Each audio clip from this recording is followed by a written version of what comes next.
सच्चे हृदय की भावों से खुश होते भगवान। सच्चे हृदय की भावों से खुश होते भगवान। ये है वेदों का सार, ये है शास्त्रों का सार। ये है वेदों का सार, ये है शास्त्रों का सार।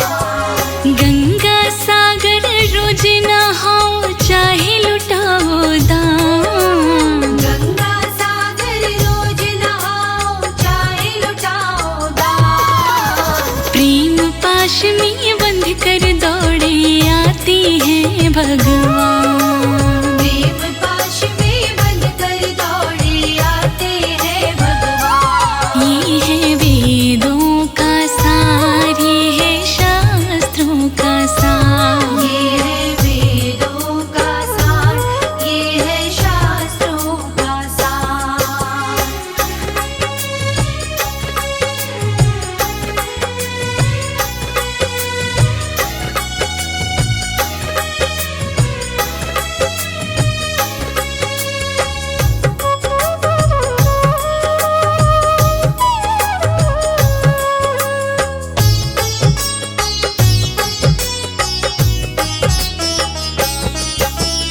आज की नहीं कहानी है, ये बात है बहुत पुरानी।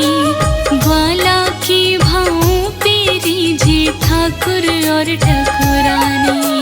वृंदावन के एक मंदिर में एक पंडित जी रहते। भोग आरती पूजा अर्चन रोजाना वो करते। रोजाना वो करते, रोजाना वो करते।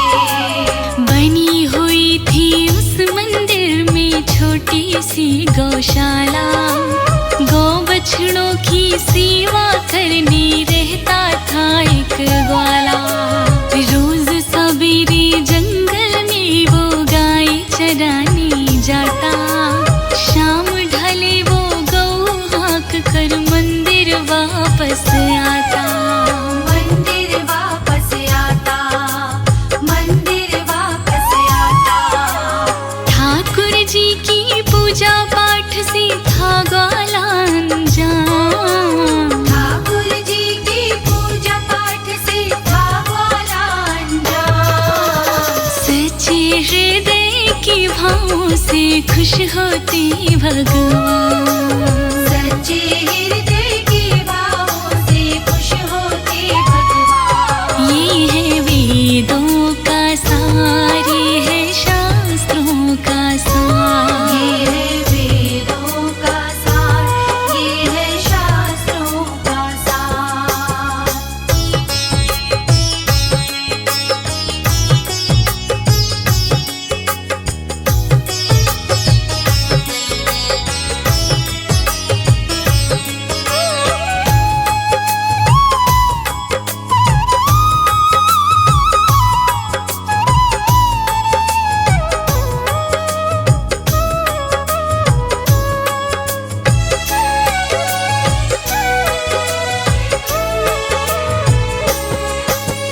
एकादशी के दिन पंडित ने ग्वाला पास बुलाया।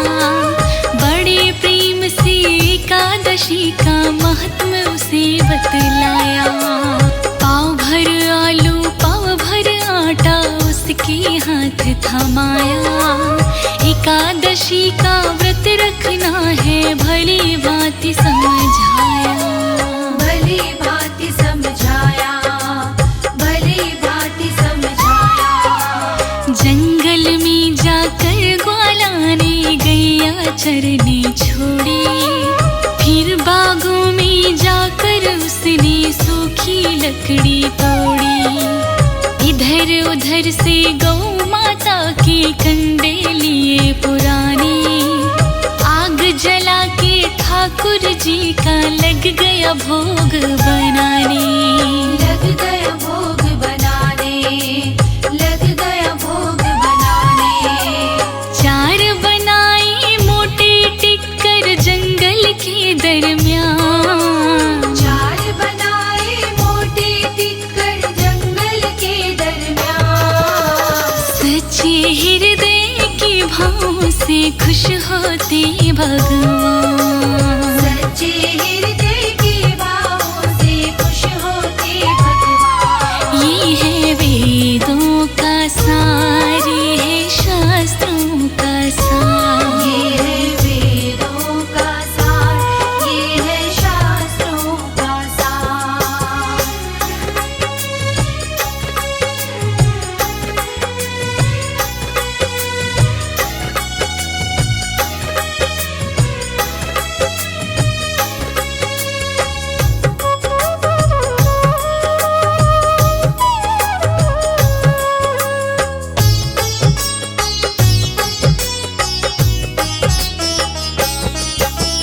फिर ग्वाला ने आलू भूने, देरी नहीं लगाई। थोड़ा नमक डालकर उसने भुरतालियाँ बनाई। आलू टिक्कड़ रख पत्तल पर जोर से वो चिल्लाया, आओ ठाकुर भोग लगाओ, मैंने भोग बनाया। मैंने भोग बनाया, मैंने भोग बनाया। धीरे धीरे ढली दोपहरी ना ठाकुर जी आए। भूख की मारे उस ग्वाला के प्राण गले में आए। बोला ठाकुर जी आ जाओ, क्यों मुझे भूखा मारो। दीन दुखी मुझे नालायक पे कुछ तो तरस दिखाओ। कुछ तो तरस दिखाओ, कुछ तो तरस दिखाओ। भोग लगाए बिना आज मैं नहीं करूं जलपान।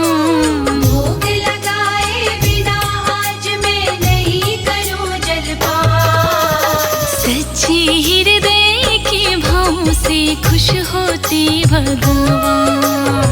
सच्चे हृदय के भावों से खुश होते भगवान। ये है वेदों का सार, ये है शास्त्रों का सार। ये है वेदों का सार, ये है शास्त्रों का सार।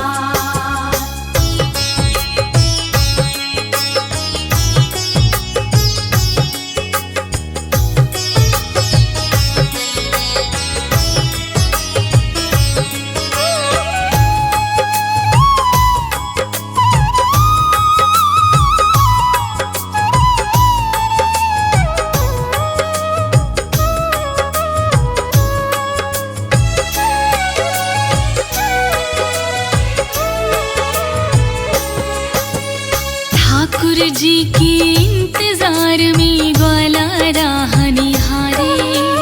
अब होने को संध्या आई, सोचे बंशी वारे। जाकर भोग लगाया ना तो मरे भूख के मारे। यही सोच के राधा के संग आ गए राधा प्यारे। आ गए राधा प्यारे, आ गए राधा प्यारे। राधा और कृष्ण ने उसके एक एक टिक्कड़ खाए।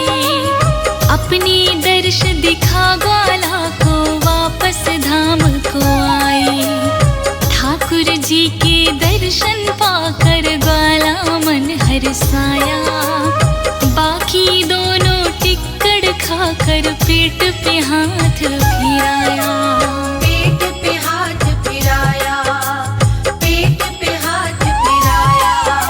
शाम ढले गैया को हाँक कर आया वो नादान। शाम ढली गैया को हाँक कर आया वो नादान। मेरे सच्चे हृदय के भाव से खुश होते भगवान।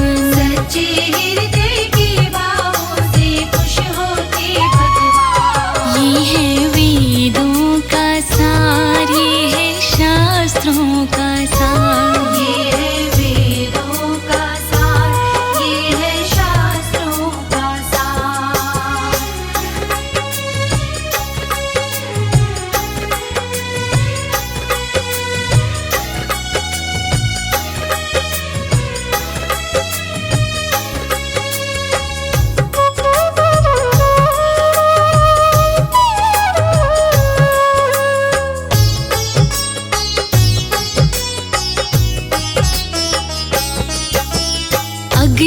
एकादशी पे ग्वाला पंडित जी से बोला, अब की आटे गुड़ आलू से भरना पूरा झोला।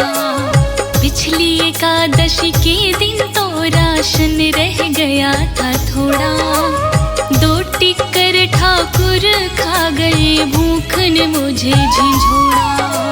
भूख ने मुझे झिझोड़ा, भूख ने मुझे झिझोड़ा।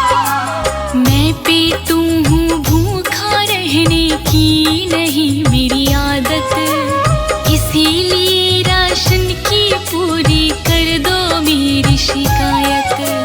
ग्वाला की बातों पे पंडित कर ना सका भरोसा, सही झूठ का पता लगाने उसने रास्ता सोचा।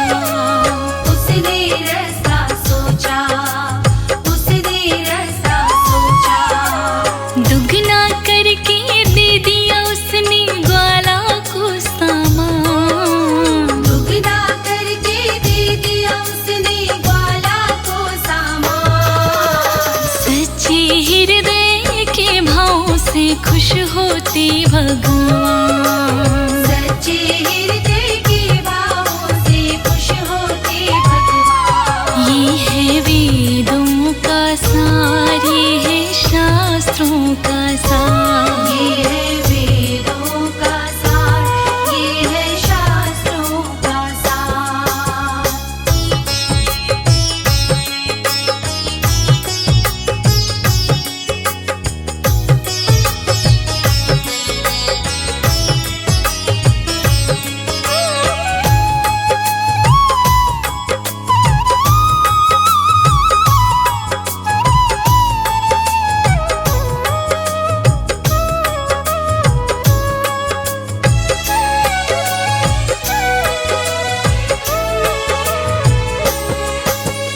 गौओं को लेकर के ग्वाला पहुंच गया जंगल में, उसके पीछे पीछे पंडित पहुंचे अगले पल में।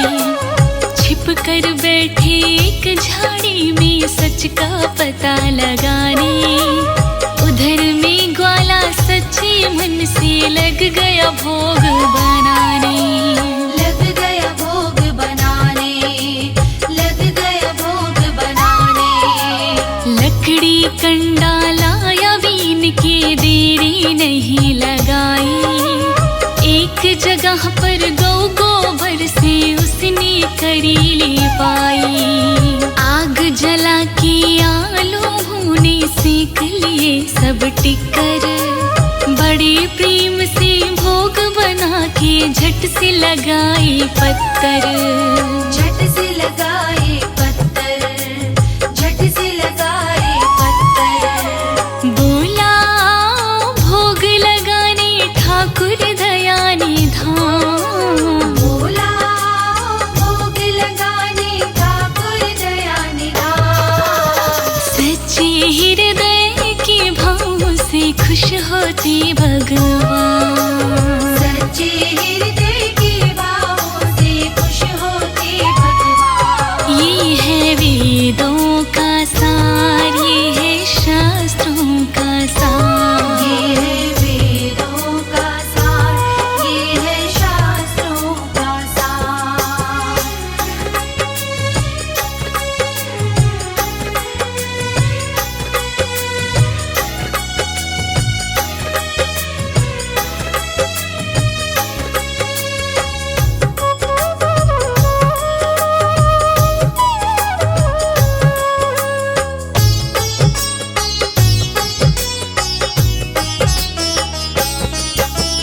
अगले पल ही भोग लगाने आए बंशी वारे, राधा के संग अब के लाए बाल सखा सब सारे।